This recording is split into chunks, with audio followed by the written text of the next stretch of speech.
आदमी, उसकी एक छोटी बच्ची और उसकी बीवी ज़ॉम्बी अटैक के बाद अपना गुजारा एक हाउस बोट में कर रहे होते हैं।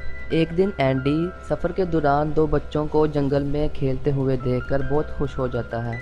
एंडी बच्चों को हाय बोलता है, मगर बच्चों का बाप एंडी को गुस्से से गन दिखाता है, जिसको देखकर एंडी अपने घर में वापस चला जाता है। दूसरी तरफ दिखाया जाता है कि एंडी और उसकी वाइफ रात को बैठकर ये बातें कर रहे थे कि अब उनके पास सिर्फ 3 दिन का खाना बाकी है, इसलिए उनको ये बोट छोड़कर किसी टाउन में जाना चाहिए ताकि वो और खाना तलाश कर सकें, जो कि यहाँ से 40 किलोमीटर दूर है। लेकिन एंडी मना कर देता है क्योंकि एंडी कोई रिस्क नहीं लेना चाहता। एंडी अपनी बीवी को ये कहते हुए मना कर देता है कि वो इस खतरनाक सूरत हाल में किसी सूरत में भी ग्राउंड पर नहीं जाएंगे।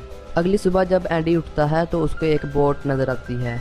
एंडी ये सोचकर बोट की तरफ निकल पड़ता है कि उसको उसमें से कुछ खाने के लिए मिल जाएगा।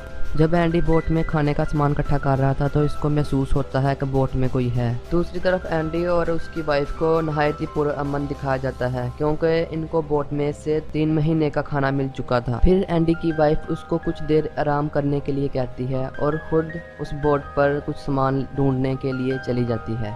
बोट पर छुपा हुआ ज़ॉम्बी एंडी की वाइफ पर अटैक कर देता है और इसे भी इन्फेक्टेड कर देता है। एंडी जब सोकर उठता है तो देखता है कि ज़मीन पर खून के निशानात हैं।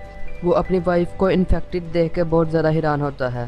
वो इसके हाथ पर एक घड़ी बांध देता है जिस पर 48 आवर्स का टाइम सेट होता है, क्योंकि इसकी वाइफ अगले 48 आवर्स में ज़ॉम्बी बन जाएगी। एंडी अपने वाइफ के ज़ख्म को किसी कपड़े की मदद से ढांप देता है और ज़मीन पर आ जाता है ताकि वो किसी हॉस्पिटल में जाकर इसका इलाज करा सके। थोड़ा ही आगे जाने के बाद इनको एक कार नज़र आती है। एंडी जब कार में फ्यूल डाल रहा होता है तो वहाँ एक ज़ॉम्बी आ जाता है। एंडी इसको देख लेता है और फ़ौरन से कार भगाकर वहाँ से निकल जाता है। थोड़ा ही आगे जाने के बाद एंडी की वाइफ इसको कार रोकने को कहती है ताकि वो बच्ची का डायपर चेंज कर सके। जब वो बच्ची का डायपर चेंज कर रही थी तो इसकी तबीयत ख़राब हो जाती है और वो बेहोश हो जाती है। जब वो उठती है तो एंडी से इसको यहीं पर छोड़ने की रिक्वेस्ट करती है, क्योंकि इसको डर था कि वो थोड़ी ही देर में ज़ॉम्बी बन जाएगी और अपने शौहर और बेटी को इन्फेक्टेड कर देगी। एंडी को अपनी वाइफ से बेहद प्यार था। वो इसको कार में बिठा देता है और डोर हैंडल तोड़ देता है ताकि वो बाहर ना जा सके। वो कुछ ही दूर जाते हैं कि अचानक इनकी कार के आगे एक ज़ॉम्बी आ जाता है। एंडी डर जाता है और कार को एक दरख्त में मार देता है। जब कुछ टाइम गुजरने के बाद एंडी को होश आता है तो वो देखता है कि इसकी वाइफ भी ज़ॉम्बी में तब्दील हो चुकी है। एंडी जल्दी से अपनी छोटी बच्ची को लेकर कार से बाहर निकलने लगता है कि अचानक इसकी वाइफ इसको भी इन्फेक्टेड कर देती है। कुछ एफर्ट के बाद वो अपनी छोटी बच्ची को कार में से बाहर निकाल लेता है और रोने लग जाता है, लेकिन इसको अपनी छोटी बच्ची के लिए हिम्मत करनी थी और वो खुद को हौसला देता है और वो अपनी वाइफ की स्टॉप वॉच उतार कर खुद पहन लेता है ताकि वो इस पर 48 आवर्स का टाइम सेट कर सके और यहाँ से इसका ज़ॉम्बी बनने का प्रोसेस स्टार्ट हो जाता है। वो अपनी बच्ची को लेकर पैदल चलना स्टार्ट हो जाता है। थोड़ी ही आगे जाने के बाद इसको वही ज़ॉम्बी नजर आता है जिसकी वजह से इसकी कार दरख्त में हिट हुई थी। एंडी खुद को और अपनी बेटी को अभी इस ज़ॉम्बी से बचाने की कोशिश ही कर रहा होता है कि वहाँ पर एक छोटी बच्ची आ जाती है जिसका नाम टॉमी होता है। टॉमी इससे कहती है कि मेरे डैड से दूर रहो और एक छोटे से कटर के साथ अपने हाथ पर एक कट लगा लेती है जिससे खून आने लगता है और इसके डैड इस खून की स्मेल को फॉलो करते हैं। उसके बाद एंडी इसी टाउन में चला जाता है जिसके बारे में इसकी वाइफ ने इसको बताया था। एंडी वहाँ के एक स्कूल में चला जाता है जहाँ पर उसको एक टीचर मिलती है।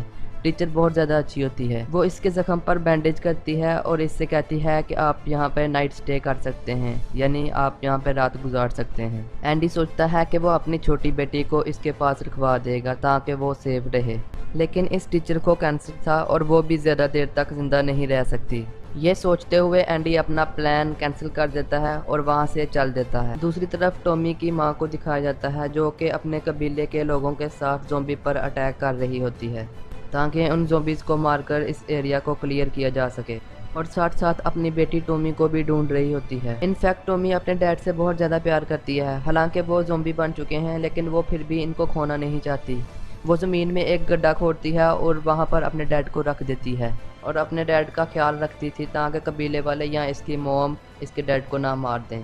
और यही वजह है कि वो अपनी मॉम और कबीले वालों से अलग रह रही थी। दूसरी तरफ एंडी को दिखाया जाता है कि उसकी तबीयत बहुत ज़्यादा ख़राब हो रही थी, उसको खून की उल्टियाँ आ रही थी और वो बार बार बेहोश हो रहा था। सुबह जब एंडी की आँख खुलती है तो वो देखता है कि बस इसके पास 32 घंटे बाकी हैं। वो अपनी बेटी को लेता है और वहाँ से चल देता है। अभी थोड़ा ही चला होगा कि इसको एक कार नज़र आती है। वो कार के अंदर देख रहा होता है कि ज़मीन के गड्ढे में छुपा एक आदमी इस पर फायर कर देता है, मगर ये फायर इसके लिए नहीं था, वो फायर इसके पीछे आने वाले ज़ॉम्बी के लिए था। वो एंडी से हेल्प के लिए कहता है क्योंकि इसका पाँव एक टैंक के नीचे आया हुआ था। वो एंडी को अपनी कार कीज़ देता है जिसकी मदद से वो इस टैंक को हटा सके। एंडी कार की मदद से वो टैंक हटा देता है। फिर वो आदमी इसको अपने शेल्टर होम पर ले जाता है। वो आदमी यहाँ पर अपनी बीवी के साथ रहता है। फिर वो आदमी एंडी को अपने साथ चलने को कहता है ताकि वो इसको बता सके कि वो क्या काम करता है। वो दिखाता है कि वो किस तरह इंसानों को एक केज में इकट्ठा करके ज़ॉम्बीज़ के लिए खाने के तौर पर यूज़ करता है और फिर इनको गोली मार कर ख़त्म कर देता है। ज़ॉम्बीज़ को मारने के बाद वो इनकी कीमती चीज़ें कलेक्ट कर लेता है ताकि कल को अगर सिचुएशन बेहतर होती है तो वो इनको यूज़ कर सके। एंडी देखता है कि इस केज में एक तरफ टॉमी है और दूसरी तरफ एक बूढ़ा आदमी, लेकिन एंडी चाहकर भी कुछ नहीं कर सकता क्योंकि इसके पास इसके अलावा कोई और हल भी नहीं था। एंडी को यहाँ पर कुछ ठीक नहीं लगता है, लेकिन जब वो शेल्टर होम वापस आता है तो देखता है कि इसकी वाइफ के साथ उसकी बच्ची गुल मिल गई है। ये देखकर वो सेटिस्फाई हो जाता है और खुद को शूट करने लगता है ताकि वो सब इससे सेफ रह सकें क्योंकि इसके पास ज़्यादा टाइम नहीं बचा था। फिर अचानक उस आदमी की वाइफ वहाँ पर आ जाती है और इसको बताती है कि वो आदमी बिल्कुल भी अच्छा इंसान नहीं है और इसकी बच्ची इसके पास बिल्कुल भी सेफ नहीं है। वो बताती है कि वो इसकी वाइफ भी नहीं है, बल्कि इसके हस्बैंड को भी इस आदमी ने उन ज़ॉम्बीज़ के आगे मरने के लिए छोड़ दिया था। ये दोनों अभी बातें कर ही रहे थे कि वो आदमी वहाँ पर आ जाता है और इनकी सारी बातें सुन लेता है। फिर वो आदमी एंडी के सर पर राइफल मारकर इसको बेहोश कर देता है और इसको रूमी के साथ ही केज में बंद कर देता है। एंडी रूमी से कहता है कि अगर वो इसकी मदद करे तो वो यहाँ से निकल सकते हैं। फिर वो गोश्त का एक टुकड़ा रस्सी के साथ बांधकर ज़ॉम्बीज़ की तरफ फेंक देता है। जब ज़ॉम्बीज़ इसको खींचते हैं तो केज का दरवाज़ा खुल जाता है। फिर वहाँ से दोनों शेल्टर होम की तरफ चले जाते हैं। वहाँ से अपनी बच्ची और उस लड़की को लेने के बाद भागने ही लगते हैं कि उस आदमी की आँख खुल जाती है। फिर वो आदमी इन पर गोली चलाता है जिस वजह से इस लड़की को गोली लग जाती है जिसको वो आदमी अपनी वाइफ कहता है। पर एंडी और टॉमी वहाँ से भागने में कामयाब हो जाते हैं और भागकर एक जगह पर जाकर छुप जाते हैं। अगली सुबह एंडी और टॉमी बातें कर रहे होते हैं और एंडी टॉमी को बताता है कि उसके फादर अब कभी भी ठीक नहीं होंगे क्योंकि वो अब ज़ॉम्बी बन चुके हैं। ये सुनकर टॉमी भागकर एक दरख्त की तरफ जाती है जहाँ पर उसने अपने डैड को लास्ट टाइम देखा था, लेकिन इसकी माँ ने इसके डैड को मारकर सीवरल के अंदर बंद कर दिया हुआ था। ये देखकर टॉमी रोने लगती है और अपने सर पर पत्थर से मारने लगती है। इसके बाद एंडी वहाँ से जाने लगता है क्योंकि इसके पास बिल्कुल भी टाइम नहीं बचा था और इसको ज़ॉम्बी में तब्दील होने से पहले अपने बच्ची को किसी सेफ जगह पहुँचाना था, किसी ऐसे इंसान के पास जो इसके मरने के बाद इसका ख्याल रख सके। कुछ ही देर के बाद टॉमी को और बच्ची के रोने की आवाज़ आती है। जब टॉमी वहाँ जाती है तो देखती है एंडी बेहोश हुआ होता है। जब एंडी को होश आती है तो वो सोचता है कि क्यों ना वो उसी फैमिली के पास चला जाए जिसको उसने दरिया किनारे देखा था। टॉमी इसको नदी किनारे तक गाइड करने के लिए तैयार हो जाती है। जब वो दोनों वहाँ पहुँचते हैं तो देखते हैं उस फैमिली के हस्बैंड को भी ज़ॉम्बीज़ ने इन्फेक्टेड कर दिया होता है। वो आदमी इसको फिर से वही गन दिखाता है जिसमें 6 गोलियाँ रह गई हैं। वो इसको कहता है कि इसमें से 3 गोलियाँ वो अपनी फैमिली पर और 1 गोली खुद पर यूज़ करके खुद को मार लेंगे, और एंडी को भी कहता है कि बची हुई 2 गोलियों से वो खुद को और अपनी बेटी को मार ले। एंडी इसको ऐसा करने से मना करता है, लेकिन वो नहीं मना होता और खुद को गोली मारने के बाद अपनी सारी फैमिली को भी गोली मार के मार देता है। इसके बाद एंडी काफ़ी अपसेट होता है और ख़ुद को भी गोली मारने का सोचता है।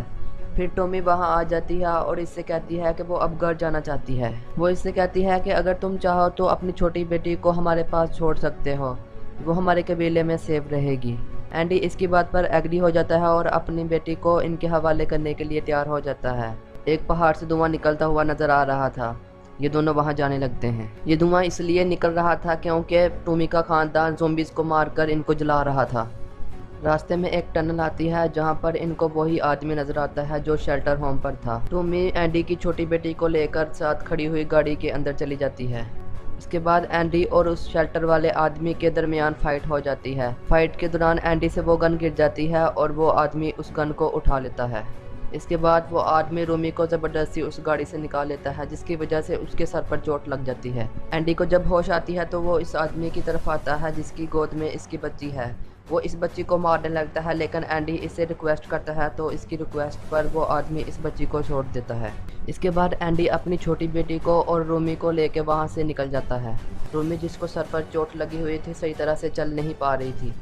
यहाँ पर एंडी को पता चल गया था कि इसके पास ज़्यादा टाइम नहीं है। थोड़ा सा आगे जाने के बाद एंडी की तबीयत और ज़्यादा ख़राब हो जाती है। एंडी अब जल्द ही ज़ॉम्बी में तब्दील होने वाला था। वो एक जगह गोश्त का टुकड़ा देखता है, फिर वो टॉमी से कहता है कि इसकी बेटी का ख्याल रखना, और आखिरी बार अपनी बेटी को प्यार करता है। ये सीन सच में बहुत ज़्यादा सैड है। फिर इसको गोश्त के टुकड़े की तरफ देख के एक प्लान आता है। वो गोश्त का टुकड़ा लेके एक स्टिक पर बांध देता है। दूसरी तरफ टॉमी के कबीले वालों को दिखाया जाता है जो कि ज़ॉम्बीज़ को मार कर जाने ही वाले होते हैं कि उनको टॉमी और वो छोटी बच्ची नज़र आ जाती है। वो दोनों एंडी के बैग पर थी। टॉमी इसको उस गोश्त वाली स्टिक की मदद से गाइड करते हुए यहाँ तक आ गई थी। इसके बाद टॉमी के कबीले वाले एंडी को मारने ही लगते हैं कि टॉमी इनको रोक देती है और एंडी की वाइफ की परफ्यूम निकाल कर वहाँ पर स्प्रे कर देती है ताकि एंडी लास्ट टाइम पर अपनी फैमिली को मिस कर सके।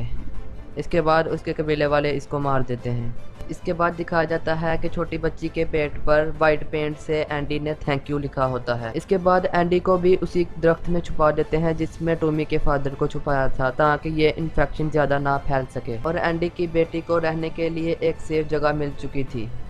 आई होप आपको ये मूवी बहुत ज़्यादा अच्छी लगी होगी। Thank you for watching and subscribe the channel.